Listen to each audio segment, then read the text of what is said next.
नमस्कार विद्यार्थी मित्र हो. साहित्य विचार ही जी अभ्यासपत्रिका आपल्याला आहे, पेपर क्रमांक 7 BA भाग 3 शिवाजी विद्यापीठाच्या आपल्या मराठी विषयाच्या संदर्भातली BA भाग 3 च्या वर्गाची 7 नंबरची अभ्यासपत्रिका म्हणजे साहित्य विचार. आता साहित्य विचार म्हणजे काय याबद्दल आपल्याला सुरुवातीच्या काळामध्ये चर्चा करायची. तर तुम्ही असं पाहता की साहित्य म्हणजे काय म्हटल्यानंतर कशा कशाचं साहित्य असतं. तर तुम्ही असं बघितलेलं असेल की आपण शेतामध्ये काम करतो तेव्हा शेतामध्ये जे काम करणारे जे लोक असतात त्याच्यासाठी समजा उदाहरणार्थ नांगरटीचं काम असेल तर त्यांचं ते वेगळं साहित्य. समजा आपण जर घरामध्ये बघितलं असेल तर भांडी कुंडी इत्यादी साहित्य पण असतं. तसंच आपण कुठल्याही प्रकारचं साहित्य असं आपण बघतो, पण हे साहित्य म्हणजे आपलं साहित्य नाही. तर साहित्य म्हणजे काय, तर साहित्य हा शब्द काव्य या अर्थी आलेला आहे. पूर्वीच्या काळामध्ये आपल्या वाङ्मयाच्या क्षेत्रामध्ये, विशेषतः ललित वाङ्मयाच्या क्षेत्रामध्ये काव्य हा शब्दप्रयोग वापरण्यात आलेला होता. तर तुम्हाला सांगतो की साहित्य म्हणजे काव्य आणि काव्य म्हणजे साहित्य. ही गोष्ट कळाली का तुम्हाला? साहित्य म्हणजे काव्य आणि काव्य म्हणजे साहित्य. आता याच्यावरूनच साहित्याचा अभ्यास करणारे शास्त्र म्हणजे साहित्यशास्त्र. साहित्याचा अभ्यास करणारे शास्त्र म्हणजे साहित्यशास्त्र. त्यालाच आपण असं पण म्हणू शकतो की साहित्य म्हणजे जर काव्य असेल तर काव्याचा अभ्यास करणारे शास्त्र म्हणजे काव्यशास्त्र. काव्याचा अभ्यास करणारे शास्त्र म्हणजे काव्यशास्त्र. आता दुसरी एक गोष्ट तुम्हाला ह्या निमित्तानं मला सांगायची अशी आहे की पूर्वीच्या काळामध्ये साहित्याला म्हणजे साहित्य हा शब्द काव्य या अर्थानं आलेला होता किंवा काव्य हा एक व्यापक संकल्पना आहे. लक्षात ठेवा, काव्य म्हणजे केवळ कविता नाही. तर पूर्वी प्राचीन काळी संस्कृत मध्ये जे अभ्यासक होऊन गेले त्यांनी असं म्हटलंय की काव्य ही एक व्यापक संकल्पना आहे. आता तुम्हाला एक गोष्ट तुम्हाला सांगतो की पूर्वीच्या काळी समजा नाटक लिहिलं जात होतं. असं म्हणतात की आता शाकुंतल नावाचं एक नाटक आहे, ते संस्कृत मध्ये आहे समजा. तर ते नाटक सुद्धा काव्यच, कारण त्याला सुद्धा काव्यच म्हणायचं. लक्षात आलं का तुम्हाला? तर हे जे काव्य आहे त्याच्यात नाटकाचा समावेश होत होता. रामायण महाभारत याला सुद्धा आपण काव्यच म्हणायचं. म्हणजे लक्षात ठेवा की पूर्वीच्या काळामध्ये जरी कथानक असलं, जरी कथा असली तरी त्याला सुद्धा काव्य असंच म्हटलं जात होतं. तर तुम्हाला ही गोष्ट कळाली का बघा? काव्य म्हणजे साहित्य आणि साहित्य म्हणजे काव्य. लक्षात आलं? तर काव्य ही व्यापक संकल्पना आहे. आता ज्याला कविता म्हणतो ती फार छोटी गोष्ट आहे, पण पूर्वी काव्य हा शब्द साहित्य या अर्थानं वापरलेला जात होता किंवा साहित्य हा काव्य या अर्थानं वापरलेला जात होता. आता काव्य आज जर आपण विचार केला तर साहित्यामध्ये कोणकोणते साधारणपणे प्रकार आहेत बाबा, तर आपल्या लक्षात येईल कथा, कादंबरी, नाटक, कविता. नंतर तुम्हाला सांगतो की हे जे काही माणसानं स्वतःच्या आनंदासाठी तयार केलेलं जे साहित्य आहे त्याला आपण साहित्य म्हणायला हरकत नाहीये. म्हणजे साहित्यामध्ये कथा, कादंबरी, नाटक, कविता, प्रवास वर्णन किंवा अजून काही असेल, ते महाकाव्य असेल किंवा काय असेल, असे कितीतरी प्रकार काय होतात समाविष्ट होताना दिसतात. तर तुम्हाला ही गोष्ट आता पक्की कळाली की साहित्य म्हणजे काव्य आणि काव्य म्हणजे साहित्य. तर आपण या साहित्य विचाराचा म्हणजे काव्य विचाराचा परिचय करून घेणार आहोत. आपल्या अभ्यासक्रमामध्ये साहित्य विचार असं आपल्याला अभ्यासपत्रिकाचं नाव दिलेलं आहे. तर साहित्य विचार म्हणजे पूर्वीच्या काळामध्ये या साहित्याच्या बाबतीमध्ये कुणी कुणी कसा कसा विचार केलाय ते आपल्याला बघायचं आहे. तर त्याच्यामध्ये तुम्ही जर बघितलं असेल, सुरुवातीला असं सांगितलंय त्यांनी की भामह, मम्मट आणि आणखी काही जे लोक आहेत त्यांनी काय सांगितलं साहित्य म्हणजे, तर त्याचा विचार त्याच्यामध्ये करण्यात आलेला आहे. तर सुरुवातीला आपण असं करूया, साहित्य म्हणजे काय याची चर्चा ह्या आपल्या व्हिडिओमध्ये आपण करणार आहोत. आता बघा की मला असं दिसतंय की सुरुवातीच्या काळामध्ये संस्कृतमध्ये अशी एक व्युत्पत्ती आहे, ती अशी कवेः कर्मा काव्यम, म्हणजे कवीचं कर्म हे काव्य आहे. कर्म म्हणजे तुमच्या लक्षात आलं का? कवीनं तयार केलेली कविता, कवीनं तयार केलेली रचना, कवीनं तयार केलेलं पद्य, कवीनं तयार केलेलं गद्य, ह्या सगळ्यांना सुरुवातीच्या काळामध्ये काव्य असं म्हटलं जात होतं. आता कर्म म्हणजे काय? तर कर्म म्हणजे तुम्हाला माहित आहे की अनेक अर्थाने शब्द वापरला जातो, पण इथं काय घेऊया आपण? तर कर्म म्हणजे कर्तव्य. कर्म म्हणजे कर्तव्य. कवीचं कर्तव्य काय? तर कविता तयार करणं. तसं साहित्यिकांचं कर्तव्य काय? साहित्य लिहिणं. आणि म्हणून सुरुवातीच्या काळामध्ये काव्य हे कवीचं कर्म आहे असा पण विचार केलेला होता.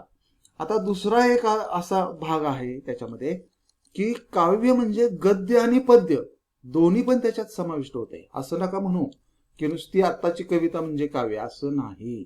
तर मग कसं आहे? तर आपल्याला एक गोष्ट लक्षात ठेवायला लागेल की पूर्वी काव्य ह्या शब्दामध्ये गद्य आणि पद्य ह्या दोन्ही पण गोष्टी समाविष्ट केलेल्या दिसतात. आता ह्या ज्या काव्य नावाची जी गोष्ट आहे कशी तयार होते बरं? तर तुम्हाला माहित असेल की कवीच्या मनामध्ये असलेल्या भावना, कल्पना, विचार, त्याच्यानंतर त्याला आलेले अनुभव, आणि त्याच्यातून तो तुम्हाला माहित असेल की एक विशिष्ट अशा प्रकारची कलाकृती तयार करीत असतो. म्हणजे त्याला काहीतरी सुचलेलं असतं. म्हणजे काव्य ही कवीची सर्जनशील अशा प्रकारची कलाकृती असते, त्याला सुचलेली असते. त्याला एखादी कविता सुचली तर त्याला जशी सुचली तशी आपल्याला सुचणार नाही. म्हणून प्रत्येकाच्या व्यक्तिगत अनुभवाचा, प्रत्येकाच्या व्यक्तिगत भावनांचा, प्रत्येकाच्या व्यक्तिगत कल्पनांचा आविष्कार या काव्यामध्ये होताना दिसतो. तुम्हाला दुसरी एक गोष्ट मला ह्याच्यामध्ये सांगायची आहे.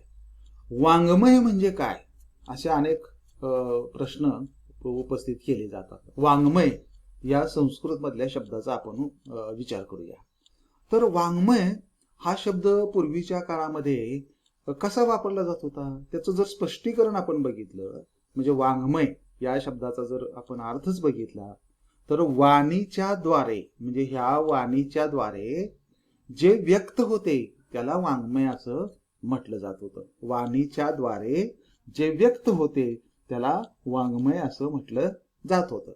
आता पूर्वीच्या काळी असा पण एक समज होता की आपल्या तोंडातून ज्या दोन प्रकारच्या गोष्टी घडताना दिसतात. किती? दोन प्रकारच्या, म्हणजे दोन प्रकारे आपण व्यक्त होताना दिसतो.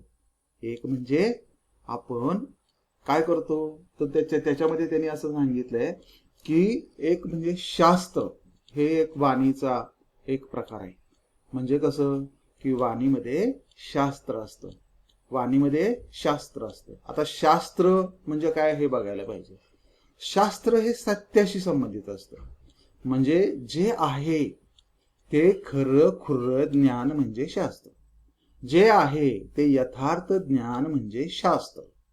शास्त्रामध्ये सत्य असतं, शास्त्रामध्ये यथार्थता भाग असतो.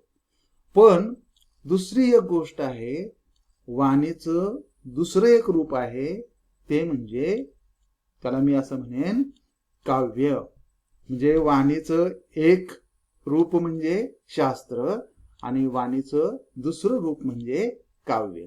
आता हे तुम्हाला मला पटवून द्यायचं आहे, तर मी कसं आता तुम्हाला पटवून देऊ? तर पहिली गोष्ट एक तुम्ही लक्षात घ्या की शास्त्रामध्ये सत्याचा आविष्कार होतो आणि काव्यामध्ये कल्पना, भावना यांचा आविष्कार होतो.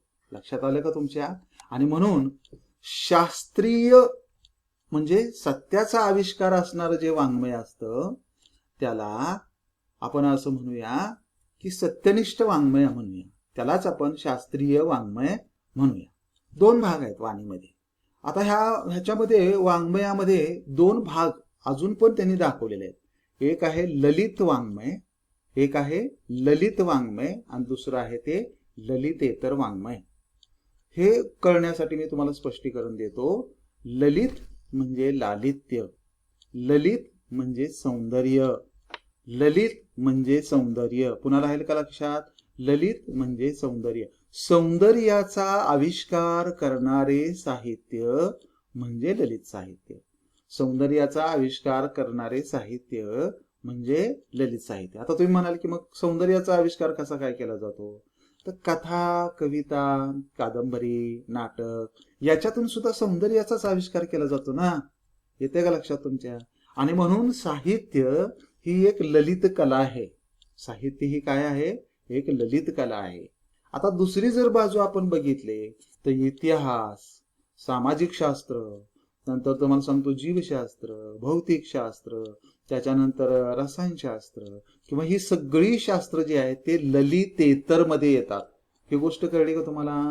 म्हणजे काव्य कशात येतं? ललित मध्ये येतं. आणि शास्त्र कशात येतात? ललितेतर. कारण त्याच्यामध्ये सौंदर्य नसतं. लक्षात येतं का तुम्हाला? शास्त्रात सौंदर्य नसतं, शास्त्रात ज्ञान असतं, शास्त्रात सत्य असतं. शास्त्राची भाषा ही सुंदर नसते, शास्त्राची भाषा ही तर्कसुसंगत असते, शास्त्राची भाषा ही तर्कशुद्ध असते, शास्त्राची भाषा ही नेमकी असते. काव्याची भाषा ही कल्पनात्मक असते, काव्याची भाषा ही भावनात्मक असते, काव्याची भाषा ही सुंदर असते, काव्याची भाषा ही सुंदर असते. असं जर म्हटलं तर मग काव्यालाच जर आपण साहित्य म्हणत असू तर साहित्याची भाषा ही सुद्धा सुंदर असते. म्हणजे ललित नावाची जी गोष्ट आहे, सुंदरता, सौंदर्य, हा साहित्याचा प्राणभूत घटक आहे. म्हणजे सौंदर्य आविष्कार करण्यासाठी साहित्य लिहिलं जातं. तुम्हाला माहित आहे की एक नृत्य करणारी नृत्यांगना आहे, ती नाचते, पण ते नाचण्यातून आपल्याला काय मिळतं? पैसा मिळतो का? नाही. मग काय मिळतं? तर तिच्या सुंदर अशा प्रकारच्या आविष्कारामुळं आपलं मन आनंदित होतं. लक्षात आलं का? एखादा माणूस समजा चार्ली चॅप्लिन सारखा माणूस आहे, तो अभिनय करतो, त्याच्यातून आपल्याला काय मिळतं? पैसा मिळतो का? नाही. सोनं नाणं मिळतं का? नाही. मग काय मिळतं? तर मिळतं ते सौंदर्य मिळतं. त्यानं केलेल्या सगळ्या हालचाली ज्या असतात त्या बघून आपल्याला हसायला येतं. म्हणजे तुमच्या लक्षात घ्या की उदाहरणार्थ माधुरी दीक्षितनं केलेला डान्स असेल तर तो कुठलाही असेल समजा, तर त्याच्यातून आपल्याला काय मिळतं? पैसा नाही मिळत. मग काय मिळतं? सौंदर्य. तसं आपल्याकडं कथा वाचली तर आपल्याला सौंदर्य मिळतं, कथा वाचली तर आपल्याला भावना आपल्याला कळायला लागतात, कथा वाचली तर आपल्याला त्याच्यापासून बऱ्याच गोष्टी मिळायला लागतात. म्हणजे साहित्यातनं सौंदर्य, साहित्यातनं भावना, साहित्यातनं कल्पना, साहित्यातनं विचार, साहित्यातनं विशिष्ट अनुभव, साहित्यातनं अशा बऱ्याच गोष्टी मिळतात. आणि म्हणून आपण असं समजून घेऊया, साहित्य म्हणजे भावना, कल्पना, विचार यांचं सौंदर्य असतं. आणि साहित्य कशानं तयार केलं जातं? शब्द आणि अर्थ. म्हणजे शब्दार्थानं तयार केलेली कलाकृती म्हणजे साहित्य. शब्दार्थानं तयार केलेली सुंदर कलाकृती म्हणजे साहित्य. आणि हा माणूस तयार करत असतो. लक्षात ठेवा, एखादी कविता जी लिहिलेली आहे, एखादी कथा जी लिहिलेली आहे ती माणसानं तयार केलेली आहे ना. आणि म्हणून साहित्य ही एक सुंदर कलाकृती असते. लक्षात येते का तुमच्या? शास्त्र हे सत्य असतं, साहित्य हे सुंदर असतं. शास्त्र हे सत्य असतं, साहित्य हे सुंदर असतं. शास्त्रातून आपल्याला ज्ञान मिळतं तर आपल्याला कलेतून सौंदर्य मिळतं, कलेतून सौंदर्य मिळतं, साहित्यातून सौंदर्य मिळतं, साहित्यातून सौंदर्य मिळतं. राहील का लक्षात? साहित्य ही सौंदर्य आविष्कार करणारी कला आहे. एवढं तरी कळालं का तुम्हाला? साहित्य ही सौंदर्य आविष्कार करणारी कला आहे. तर इथं आपण आता थांबूया आणि मग दुसऱ्या आपण व्हिडिओमध्ये आणखी काही गोष्टी बघायचा प्रयत्न करूया. धन्यवाद.